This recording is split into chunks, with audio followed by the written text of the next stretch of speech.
So today's webinar, thanks for joining me, everyone. Really appreciate it. I'm getting great feedback from these. So, and it's fun for us. We're already working on all these topics at the office. So why not share them? Um, and This one's a heady one because we've been predicting this for a while and it just hasn't happened. And so now it appears to be that inflation is starting to perk up, and now the debate is raging about what is inflation. So we're going to try to go through that today, tackle that, if you will. I love this quote from Ronald Reagan. I mean, this guy had some folksy quotes like scariest words in the English language are, I'm from the government and I'm here to help you. That one makes me just howl. And of course, I 100% agree with it. And This one's fabulous. Economists are people who wonder if what works in reality can also work in theory. And I've had to deal or work with economists for many years, and they really do work in a different realm. Economics to me is simply this. I mean, it's just incentives. How do people respond to incentives? It's really behavioral economics that really matters. So I want to thank, by the way, a few people. My son, Fairfax Landstreet Jr., who's does everything for me and is so reliable. Also, we have two fabulous interns working for us that I want to bring attention to because they're looking for jobs, and I would highly recommend both of them. Luke Kasha, he went to UT and is going to go to Vanderbilt in the fall. He's a fine young man, and he wants to be a research analyst, and he's good at it. And then Michael Davis, Sewanee grad, dual major, politics and economics, and is quite a dynamo, and I would guess would be a monster investment banker. So if anyone's looking for really great talent, I've got two fantastic young men who are teed up to go into the workforce, and of course, fully educated from their indoctrination sessions at our firm, Trustco Investment Management, where George Smith, my partner and childhood friend, and I manage assets for families and for foundations. We run a couple of distinct strategies, and then a very focused and I would say bespoke, hands-on wealth management practice for families, individuals, and foundations, like I said. So George, I hope, is listening. He has to hear this stuff all the time, but I thank him all the time for being such a great friend and partner. And then let's see, I thought this was apropos. One of the many quotes about Economics 101. We've often talked about a boom bust cycle. Boom bust repeat if I ever wrote a book, that would be the title of it. The government is the creator and destroyer of boom bust cycles, and I can go through that in detail. I'm going to quote a lot of Milton Friedman today when I talk about inflation. And then one of my favorite quotes from him is, nothing is so permanent as a temporary government program, which is very, very true. And then many of these government programs are developed with a certain outcome in mind that just doesn't happen. In other words, they're developed with good intentions. So the next one of the great mistakes is to judge policies and programs by their intentions rather than the results. And we have a period of significant government activism underway this moment. I want to go into this also, that what I talk about is political, but it is not partisan. And I want to make sure you know that neither party has a monopoly on bad ideas. And I have voted both Democrat and Republican in my life, unlike many of my friends on both sides of the aisle. I don't care how anybody votes, honestly. Well, I do, but I'll just tell you, the truth is, from my analysis and from my history, neither party has a monopoly on bad ideas, and I can prove it.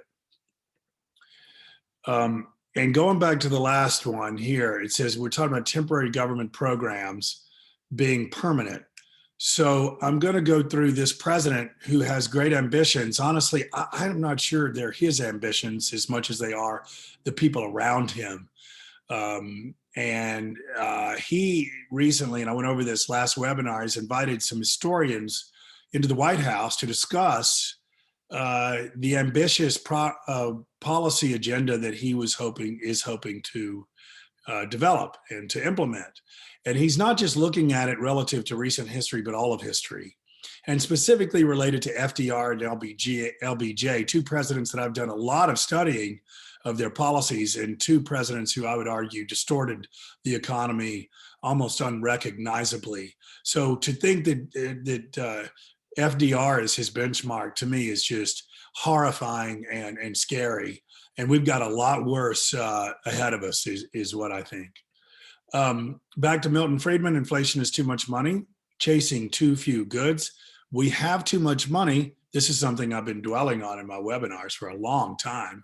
Here's M1 Money stock, and you can see April 20th, during the depths of the COVID crisis, they ramped up their printing, they being the Federal Reserve. And so there has been a tremendous amount, trillions of dollars of new money injected into our economy since the COVID crisis. Oh, by the way, since 2009. But it's just unprecedented in history. Well, no, I take that back. There are periods in history where we've seen this kind of money printing, but they're the ones that you don't want to talk about, like the Weimar Republic between World War I and World War II Germany, and also, for instance, under Juan Perón's Argentina, where his policies, his inflationary policies, basically ruined that country's prospects for the next 70 years, and they've just been in the hole. So we have had too much money. Here, M2 Money stock is outpacing inflation, as you can see here, the blue line on the top. And inflation's about to catch up, although inflation is very manipulated, I'll have you know. The Fed ownership of treasuries, all this is the Federal Reserve has been buying treasury securities and injecting money into the economy in so doing. So that there's been a tremendous amount of money printing. Here, the bull market since 2008 has been driven by money printing, higher valuations, not profit growth. The bottom line is the green line shows profits, and it shows that they've literally gone nowhere in a decade. But the brown line, which is the S&P 500 price, and then the 12-month forward PE, which is in black, shows that the PE, price to earnings, has expanded dramatically along with the price of the securities, while profits have floundered. This is a sign of money printing from the Federal Reserve going into the capital markets specifically, which is like the main artery of our economy. When the Federal Reserve buys treasuries, right, from banks, they're injecting money into money center banks. And those money center banks are literally like the heart of the capital markets. And that money is then pumped through the main artery into where? The capital markets, which are asset prices. That's why you're seeing real estate prices going up like crazy, stock prices going up like crazy, financial assets going up in value, whereas a lot of that money's actually not been matriculating out into the broad economy, which will soon change, and I'll go through that. This is interesting. Can the Fed and can central banks be more dovish? Yes. This is just a chart I got from the Daily Shot, which I highly recommend you subscribe to. Used to be published by the Wall Street Journal. Now it's independent. I get it every morning. The charts are amazing. And I get a lot of my charts from the Daily Shot. But this one shows the Federal Reserve's officials around the world getting very passive. And this is just mentions in their speeches and their commentary, words like wait and transient about inflation, by the way, patience, and we're a long way from inflation, and it'll take some time for us to taper. These words are at all-time highs since they've been recording them. So central bank dovishness, again, is at a maximum right now. And the only thing in plentiful supply is treasury bonds, because remember, they've got to finance this huge debt burden. As you know from my last webinars, the federal government annual budget deficit is over $5 trillion a year currently and growing. It's double the prior record. That's $5 trillion in an annual budget deficit. That means obviously that we spend $5 trillion more than we take in each year. And it has to be financed through treasury auctions or debt creation.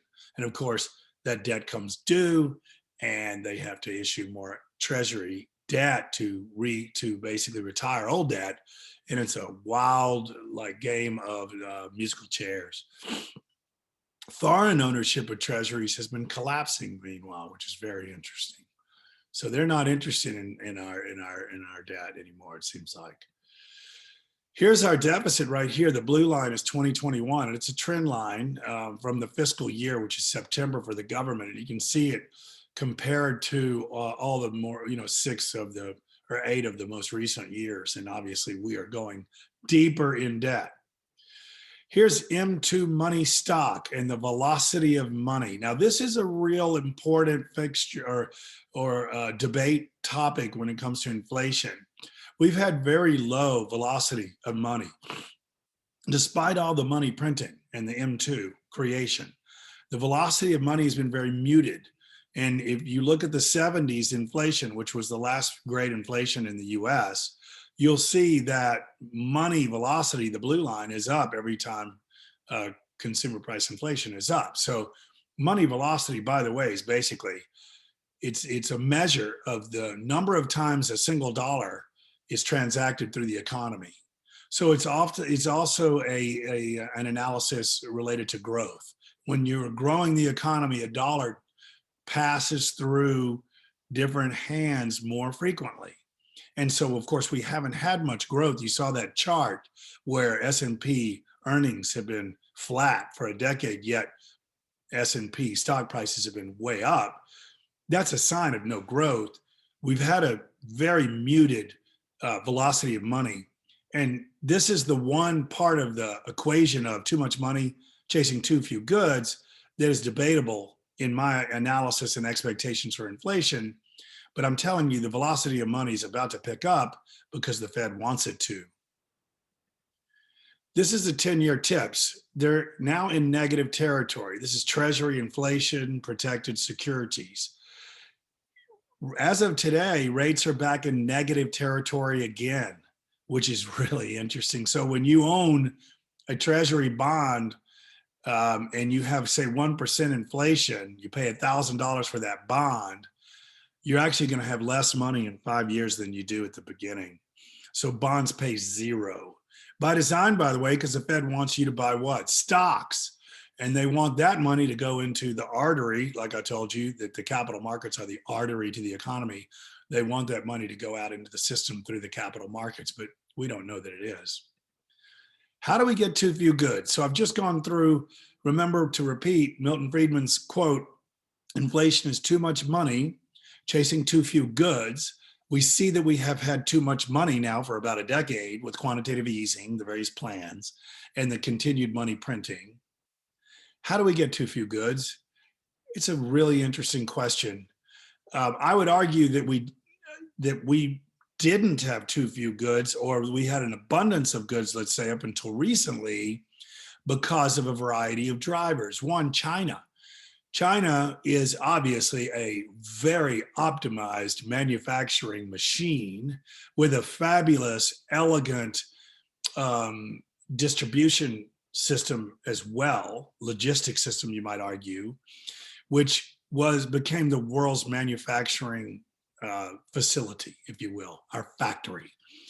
And their efficiencies and their logistics system brought down global prices. So we had a disinflationary driver for the last decade or more, actually a lot longer, which is very powerful. Another interesting driver of disinflation is in services. An example would be Uber, a service that I absolutely love.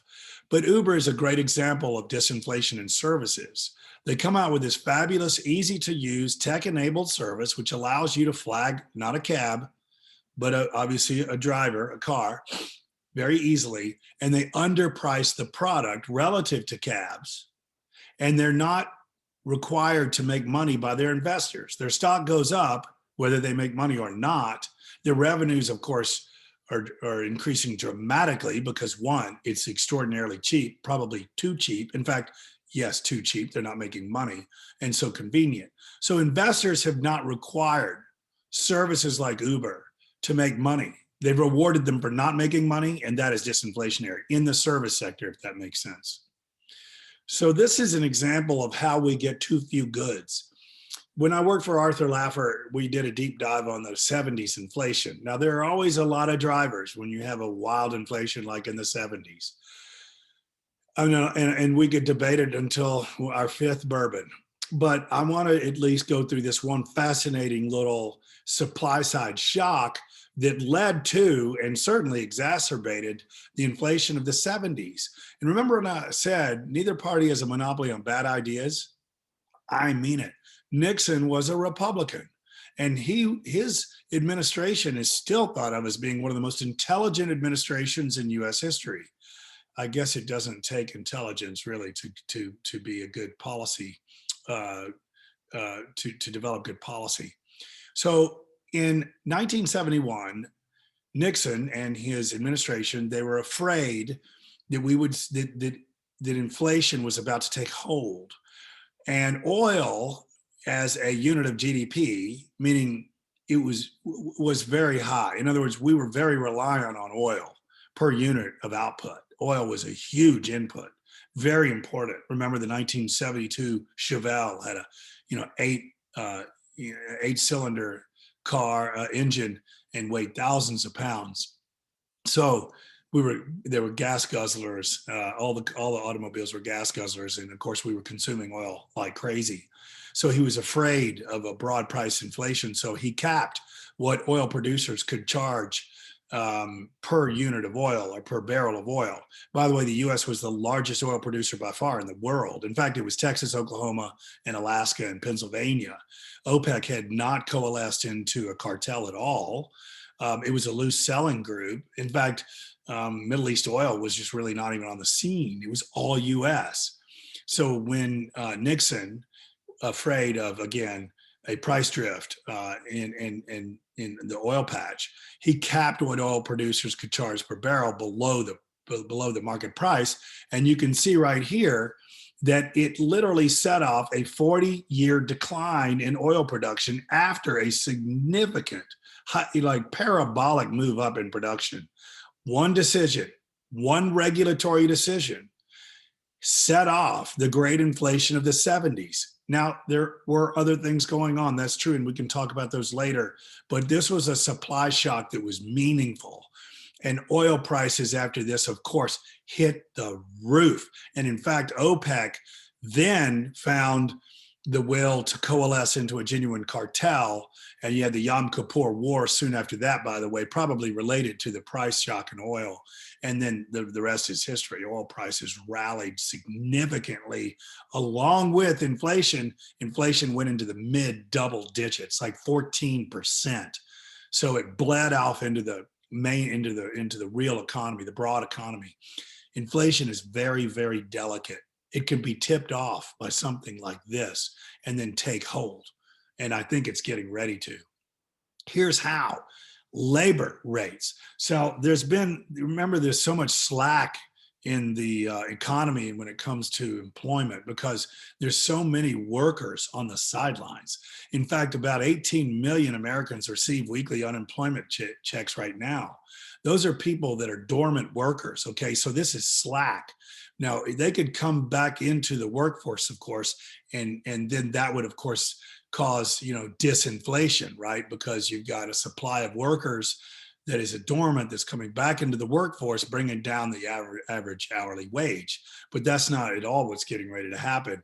Right now, they're making more money on unemployment. And here's the chart by state showing what percent of the population makes more money on unemployment than they would on the payroll of a company. So you're paying people not to work. Here's how the math works. When you read about the unemployment benefits plus the stimmy checks, the common comment out of the administration and the punditry class is that they're giving unemployment insurance payments that are equal to 85% of the wage of the lowest income class. In other words, the lowest tax bracket.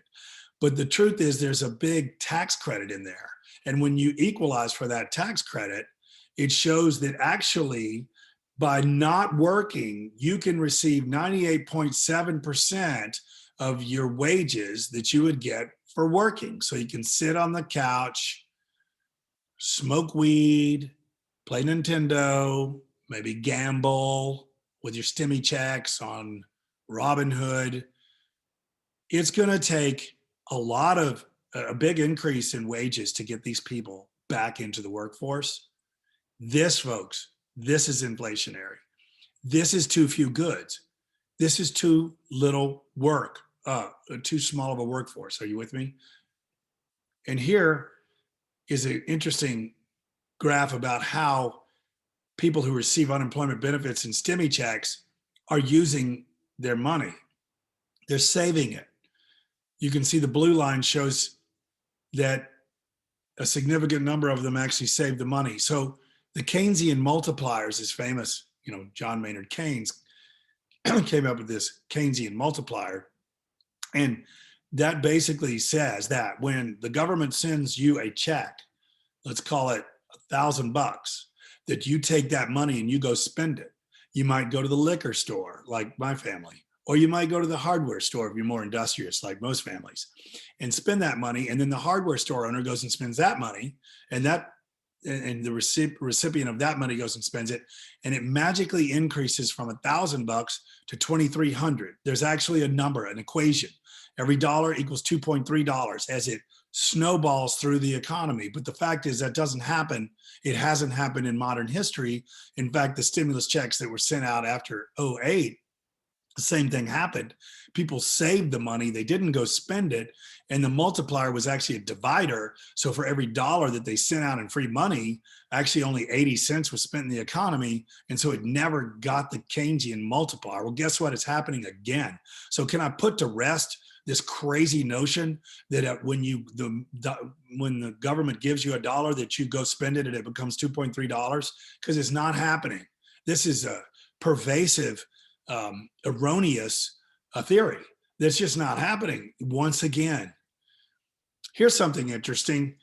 When the COVID crisis happened, airlines have some of the biggest debt levels of any industrial companies in the world. They have huge debt. American Airlines in particular had a tremendous amount of debt, and they had no choice but to what they call mothball their aircraft.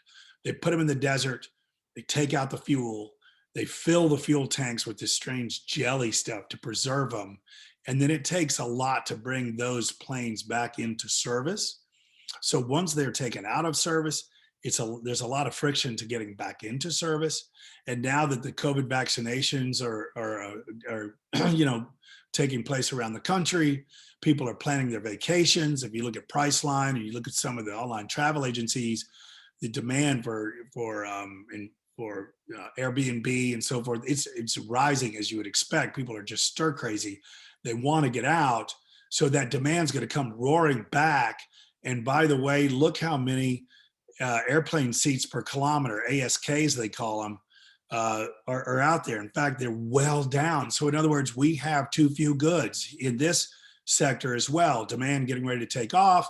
You got free stimmy checks, unemployment, pent-up demand, and there aren't enough seats. My guess is that airplane ticket costs are going to skyrocket. Percentage of planes flying down 20% for regional jets, which are the cheapest to operate and the most efficient. Wide-body jets are the ones that fly overseas. That's the blue line. And the black line are narrow-body jets. So you can see that the percentage of planes is still down 20% versus 2019. So once again, demand will escalate. Supply, too few goods is going to be a problem. Here's where the Manheim Index of used car prices, Manheim, as you know, is a very large auctioneer of used automobiles and other vehicles, farm equipment, and so forth. And you may also know that during the COVID crisis, car manufacturers shut down because of COVID. And they're not even back to full production as we speak. And again, with all the stimmies and all the unemployment checks, demand, people are flush with cash. Oh, and they're all leaving cities. All my young friends who live in New York City are buying a car for the first time ever since they left their home. So the demand for automobiles is escalating with the deurbanization, the move to Nashville and Texas and Florida. And that demand is off the charts.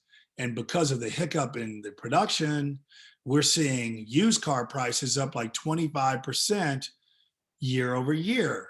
No, literally well over 2019 as well. So you're seeing inflation in the automobile sector as well. Food price inflation. This is a doozy because I've done a ton of work on this. If you see here back in 2014, food prices were at an all-time high. And the reason they were at an all-time high was at the time was because of the ethanol mandate, something I've harped on and I've written about extensively for Forbes and even the Wall Street Journal. And the ethanol mandate in 2007, to go through it real quickly, President George W. Bush, remember, neither party has a monopoly on bad ideas, and this was a bad one. In 2007, he signed the Energy Security Act, which created the ethanol mandate, the renewable fuel standard.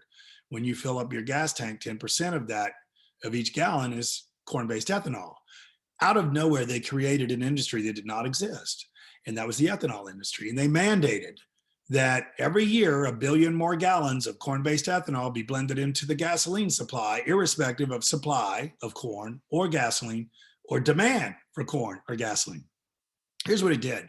Overnight, it diverted 40% of the corn supply away from the food supply. In other words, from the food economy. When you take 100% of something and you destroy 40% of it, what happens to the price of the remaining 60%? It skyrockets. And since corn prices had escalated from $3 a bushel to $6, $7, $8 from the ethanol mandate, farmers started planting only corn. What happened to the prices of soybeans, wheat, hay, and cotton? They too escalated because farmers were not incentivized to plant those crops. It led to a wild inflation in the agriculture sector that never did bleed over into the broad economy, incidentally, but was visible from space. It was so big. So that's 2014 when Gina McCarthy, then head of the FDA, froze the ethanol mandate and basically reduced the demand on corn, and the price of corn collapsed. Along with it, soybeans, wheat, hay, cotton, poultry, pork, beef, and land values. So the price of food collapsed, but now it's ripping again. Why? The ethanol mandate is fairly stable. We've adjusted now for it. It's inflation, gang. It's terrible. This really affects the least wealthy among us too. Output prices. This is from the Daily Shot, once again, which I love and I've just advertised for, but this is just from PMI, which is it's a weekly series. It's a high frequency economic series, which is put out every Thursday. And this is output prices. So prices are going up for everything you buy. Look at existing home sales. Ripping. Demand is very high as people are exiting cities, obviously, and moving out to the country, into the suburbs into Nashville, Tennessee. Here's the Case-Shiller Home Price Index.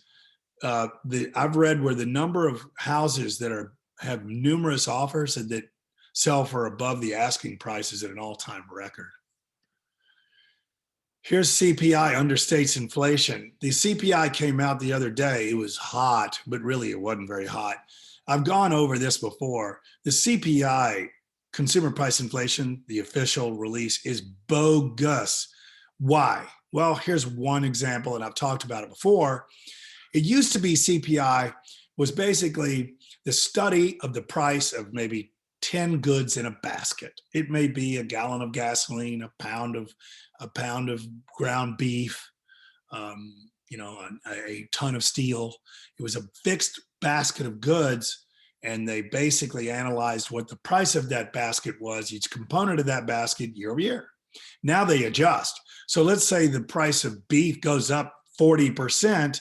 They're going to assume you as a consumer downgrade to chicken. In other words, you adjust your purchases downward to chicken, and so they lower the 30% increase in price for ground beef, adjusting for your consumer behavior, which they assume you're going to buy chicken. So you tell me, does that properly represent inflation and analyze it? No. Does it quantify it? No, it adjusts. Here's another one.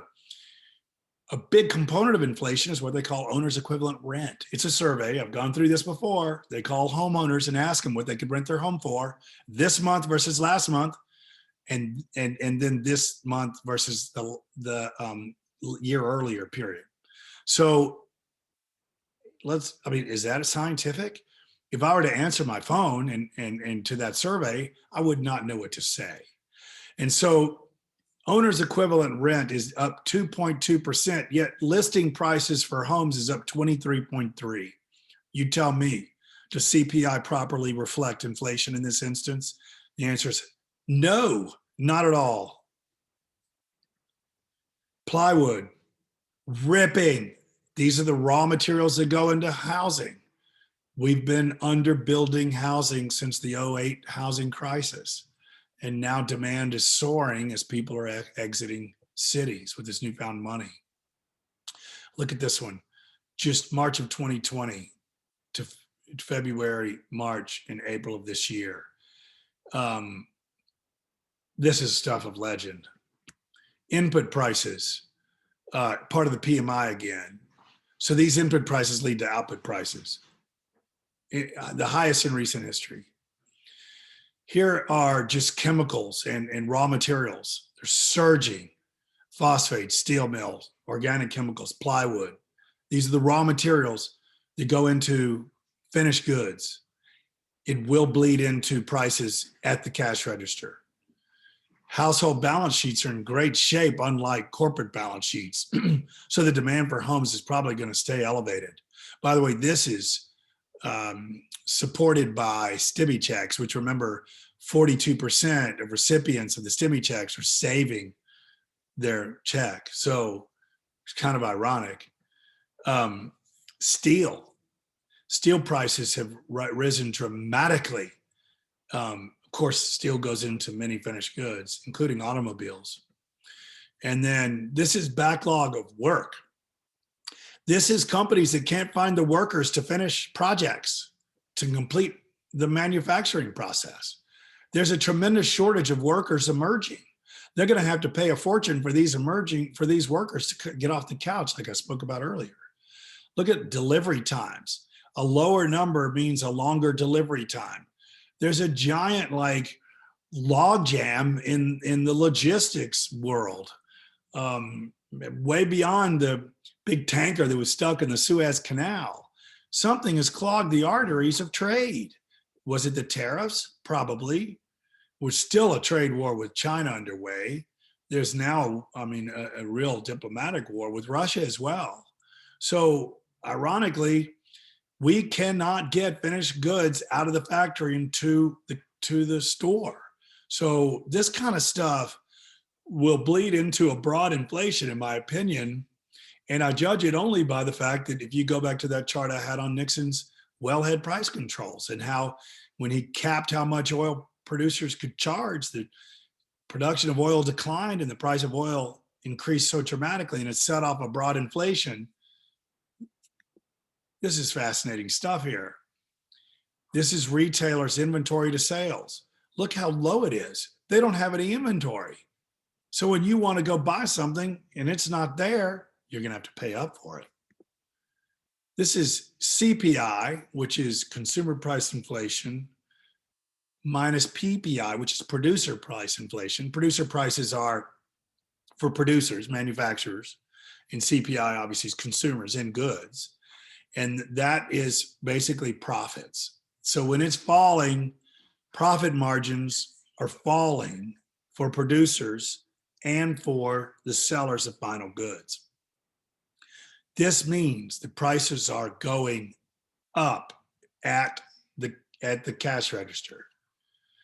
Here's something interesting related to the market, which is elevated to say the least. I'd gone through a chart earlier about how profits, S&P 500 corporate profits had been languishing for a decade, yet stock prices are, approaching all-time highs. Insider selling. The blue line and the red dotted line are the ratio of sells to buys relative to the S&P 500 index. This is a heck of a good, I would say, predictor of stock price behavior, is the way insiders, when they buy and when they sell. It's one of the best, in fact, predictors of future price performance in the market. So it's pretty, I'd say, bearish. And then here's the S&P price to sales multiple. and that's the highest it's been since 1929, I think. So, by the way, of the 3,000 largest companies in our economy in the US, this is the 3,000 largest companies, 20% of them are what they call zombies. That means that they do not produce the requisite cash flows to even service their debt, to even pay the interest on their debt. So we have a very unhealthy stock market here at record multiples, insiders selling, and then price to sales and price to earnings at all-time highs. And the expectations, by the way, for profits going forward, they're calling for them to be up like 15%. I'm telling you, they won't. That is not going to happen, gang. There will be no profits surge. Why? Input costs are accelerating. Labor costs are accelerating. There's a lag effect to the companies being able to raise prices. First, their input prices go up, their labor prices go up, then they can't take it anymore. And as a lag effect, they raise their prices of what they're selling. So you're going to get a margin squeeze, not a margin incretion. It ain't going to happen, gang. All right, so that's the end of the webinar for now. This is our, disclaimer disclosure. We're an RIA, and that, this isn't investment advice. It's just for thinking about. We do manage money for our clients, and we are very pleased to be stewards of our clients and friends and families' wealth, and we're honored to do it. And if you have any questions, I'd love to answer them if there's anybody left on the call. I'm kidding. I know there's thousands of people. All right, so if you have any questions, please fire away. What would you invest in this environment? Well, I'm doing this webinar for one reason, and it's to talk about investing in an inflationary environment. So generally speaking, hard assets do very well in an inflationary environment. And that includes land, by the way, and real estate. But it also includes commodities. You can see how they're rising. And gold and silver, precious metals. So early on in an inflationary cycle, you'll see commodities like copper and zinc, nickel, steel, lumber increase. And then later in the inflationary cycle, precious metals just rip. So it's kind of a lag effect. Remember, precious metals are not, flow commodities. A flow commodity is a commodity that goes into another product. In other words, it's used for another product. Silver is, to some degree, used in, electric vehicles, for instance, and batteries. But commodities are very big. I also would invest in yielding stocks. And I think that I would not chase high multiple stocks like all the high flyers that the sweet Kathy Wood owns in her ARKK, ARK Investment Management. That portfolio I would totally avoid. So I hope that answers your question. So basic industries and yield producing plays. Here's another one. KBB for my 2020 vehicle is now above the sticker price 9 months ago. So he bought a car new, it's so-called depreciated, and Kelley Blue Book for the used car is higher than he paid for it. Well, there, Eric, buy cars. Wait, there aren't many there. So with the recent Department of Justice rulings on gun control, would you consider them a hard asset putting money? Yes. Anything that's going to be in scarce supply, yeah, you buy. Tennessee, incidentally, has just liberalized their gun ownership rules in the face of Washington's effort, which cracks me up. I'm kind of ambivalent about this, honestly. I'm not a gun control advocate by any means. I'm a libertarian. But it cracks me up that a state, numerous states, would thumb their noses at Washington like that, and the libertarian in me just gets a kick out of it. So yes, the answer is anything that is going to be in scarce supply, you do buy. Powell is shooting for a 2% inflation rate. Do you see it going to 4, 6, 8%? Okay, so yes, 2% is this magical number that they are aiming for. I don't know where they get it. 2% is now porous, by the way. They've said they're going to let it drift above 2%, but the CPI is what they're judging. And let me tell you that that the CPI is manipulated. Remember, they adjust down for that price of beef that I mentioned, and owner's equivalent rent is a 29% component of CPI, showing it up only 2.2% when home prices are up 23.5%. So CPI is literally a bogus measurement.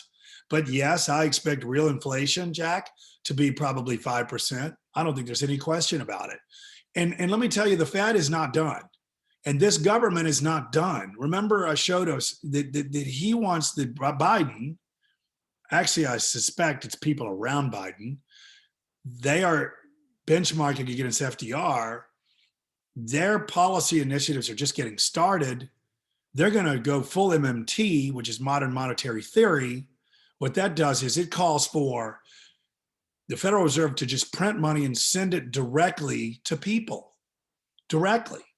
Right now, the Treasury sends a check to you or me, or well, I didn't get a check, to STEMI recipients, and that ends up as debt on their balance sheet, which they have to either refinance or pay with tax receipts. With MMT, they don't go through that quaint nuisance of creating debt. They just print the money and send it to you. It just shows up in your account. Let me tell you, they're going there. They're definitely going there. They're going there this year. So they're not even done at all. So when I talk about inflation, I talk about it in the context of future policy, which is going to get much more generous, much more profligate. Okay. And they're going to regulate more too. Remember when I talked about Nixon's wellhead price controls? That's a regulation. A regulation is nothing but a tax. When you tax something, you get less of it. That's a fact, quantifiable fact. And so when you regulate it, you get less of it. That's why when Nixon capped prices, you got less oil production. And Joe Biden's administration is absolutely seeking to regulate the production of goods and services. He's going to tax production. We're going to get less of it. And yet they're going to go full MMT, printing money like you wouldn't believe, like rarely in history. And the inflationary equation is going to be really hot. And it's coming, gang. Here's another question. What are your thoughts about investing in crypto? I own some crypto. I love it. The libertarian in me loves it. The government does not. Janet Yellen's already given 3 speeches questioning it. I think that's just the beginning. The more popular it gets, the more tempted they're going to get, the more tempted they're going to be to control it. And by the way, China's coming out with their central bank digital currency, CBDC. And that is a very, very big deal that spooks me, only because they're going to, when it's fully functional, they're going to require their trading partners to trade with them using the central bank's digital currency, not US dollars. China's a prolific producer of finished goods, and they're a prolific buyer of raw materials, and they're going to require anybody selling raw materials to China, which by the way, the US does, Canada does, Australia does, Brazil, Argentina, all the resource-rich South American countries sell great gobs of raw materials to China. They're going to require you not to use the dollar, which is the reserve currency in the future, but this digital currency, which should weaken the dollar even more than it's going to be weakened by our own policies of money printing, diluting the existing number of dollars by printing more dollars. So that's dollar bearish. In that environment, cryptocurrencies should certainly go up in value, except for one thing. They challenge central banks. They're all powerful. The government is all powerful, and they will not stand for it. So at some point, they're either going to outlaw it or restrict it. And did you see Coinbase? Look, I think these things are out of control. I do not like valuations. I think that we are in a speculative bubble like few in history. And even though I do like cryptocurrency and I do own some Bitcoin, I am scared of it. Does that answer your question? I'd rather you own gold and silver, right now. And I'm gonna have a little vodka. I would rather you own gold and silver at this point. 1, because cryptocurrencies are elevated in price. And 2, Basel III rules, which are the new global banking rules that all banking institutions and central banks around the world have to comply with. Um, Basically, give gold a status that is what it's a tier one status asset, which means it can be borrowed against and lent against. Central banks can own it. China's central bank's buying it. So is India's. So is Poland's. So are other Eastern European nations that want to diversify away from treasuries that are yielding negative yields. So I like that. When central banks are buying something, I want to own it, and they cannot own cryptocurrencies. All right. Is securing a super low mortgage rate right now securing a low mortgage rate is necessary. You should do it because at some point interest rates are going to have to go up, but the Fed's going to fight that tendency as long as they possibly can. And the reason they're going to fight rising interest rates, and they're going to actually, I say, manage the yield curve, is because they can't afford for interest rates to go up. Why? Because of what I said earlier. Our annual budget deficit is $5 trillion. If interest rates go up, then the price of servicing that debt goes up so much that it adds significantly to our debt. They're painted themselves in a corner, not to mention corporate debt. 65% of NASDAQ companies have junk bond rated debt, a record. Junk bonds are exactly what it sounds like. They're junk. They're not investment grade. And then, as I mentioned earlier, of the 3,000 largest companies in the US, 20% of them are zombies. They don't produce the requisite cash flows to even service their debt. With systemic debt this high, the Federal Reserve cannot afford to have interest rates rise, and they're going to do everything to manage the interest rate curve, if you will. Do I see the U.S. becoming a sovereign debt risk should inflation start to run away and QE buying programs continue at heavy levels? Yes. At some point, bond buyers are going to reject treasuries that yield negative interest rates, that actually don't pay you. They rob you. I mean, like, think about it. with treasuries, yielding a real rate of return, inflation adjusted, of negative. So when you buy $1,000 bond, you're getting 950 back. Investors are going to at some point say no to that. Okay. And what are they going to buy? Hard assets and gold and silver. So yes, I believe that we have a sovereign debt crisis looming. And believe it or not, it can happen in the great US of A. It can happen. It happened in other countries over history. Will the corporate tax increase pay for all this spending? No. The funny thing is, like I said, when you tax something, you get less of it. So like the Keynesian money multiplier, whereby they give you $1 and they think you're going to spend it and it's going to become 2.3. The same thing, the same equation works, or the same principle works for tax increases. If they're going to tax a productive citizen by some percentage, you're going to get less work and production from the subject of the tax. And so there's a negative return on the tax cut. Oh, by the way, the rich tax increase, the rich don't pay taxes. They can hire more accountants and lawyers, senators and congressmen than the rest of us. And they do. They do not pay taxes. They'll do anything to avoid and evade taxes. Why do you think Tennessee, this sleepy state in the Mid-South, is now one of the fastest growing states in the country? Why is our beautiful little town called Nashville, Tennessee now a metropolis? Why is Texas now such a giant, important state? Okay, it's not the weather. Texas has terrible weather. It's not the landscape, the beautiful landscape. It is not Colorado. It's not great looking. It's not the big-haired ladies, although they are in abundance in Texas. Maybe it is the big-haired ladies. No, it's zero income tax rates. So the rich don't pay taxes. And the answer is, long story short, no, they will not get a return on those tax increases. They'll get less production and more inflation. Remember, too much money chasing too few goods. A tax is a regulation. It leads to less goods and services. Couple more.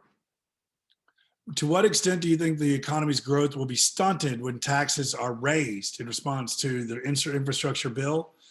Well, the economy's already stunted, I believe, right this minute, by other regulations and restrictions and requirements. My guess is, by the way, GDP. We all talk about GDP like it's growth. It's not. GDP includes government spending. In fact, government spending is a tremendous, a tremendous driver of inflation. So I would argue that government spending actually detracts from GDP. So yes, private production will decline and inflation will ensue even further. How do you recommend investing in gold and silver? We run a special portfolio of miners, as I've said before. So we prefer to buy, well, we do buy the bullion and silver, but we also buy miners. The cheapest gold in the world is in the ground, and it's much cheaper than that is out of the ground. So we like miners and their companies, and they're producing significant cash flows. And as a group, they're trading at mid-single digit multiples. So our way of investing in precious metals is to own the producers of precious metals. Again, because they're living, breathing organisms that are generating very strong cash flows at this point. So that's, I would avoid some of the ETFs. I just don't like them. They're really an inefficient way to invest. Now, some of them are backed by physical silver and physical gold. I would hunt those down. Sprott is a really interesting company out of Canada. They're kind of like the leaders in this sector. They have some, PSLV is a silver ETF that's actually backed by physical silver. I like that one, but I really like the miners. And don't forget, we at Trustco can help you on that front. So if you advise going into hard assets in this environment versus stocks, well, I do like some stocks, by the way, of precious metals miners, of commodities producers, and I like dividend paying stocks where the dividends are sound. Growth stock multiples scare me. The amount of debt and debts out there scares me, and so forth. So how do you value commodities which have no earnings power? And that's a very good question. It's hard to, but I'll tell you how you value them relative to the dollar. If the dollar is falling, then the price of hard assets such as gold and silver actually goes up. And remember, if I'm predicting that we might have a sovereign debt crisis or hiccup, people tend to run to gold and silver as a store of value relative to a declining currency. Gold and silver are really the oldest currencies in the world, dating back 4,000 years. So it's really, you could call it an unproductive asset. That's kind of true, but so is a dollar. I would own gold ahead of treasuries and ahead of dollars. Here's one. Are we doomed? No. We got through the 70s and we got through the Great Depression. Yeah, I went through some of the decent outfits. And by the way, Steve, if you want to reach out to me about what to invest in, I'll be glad to share it with you. And then that's, I think, let's see, who's my favorite washboard player? That would be me and the Cameroons, who start touring again in June, by the way. We're going to be all up in there. We're going to be all up in New York, Connecticut, Maine, Montana, California. We have a heavy travel schedule. I'm very excited to be jamming again with my friends in the band, the Cameroons. All right, looks like that's the end of my questions. And provided there are no more, those are all good ones. Really wonderful questions. Again, thank you so much for participating. And I hope you have a fabulous day and a fabulous weekend. So sayonara.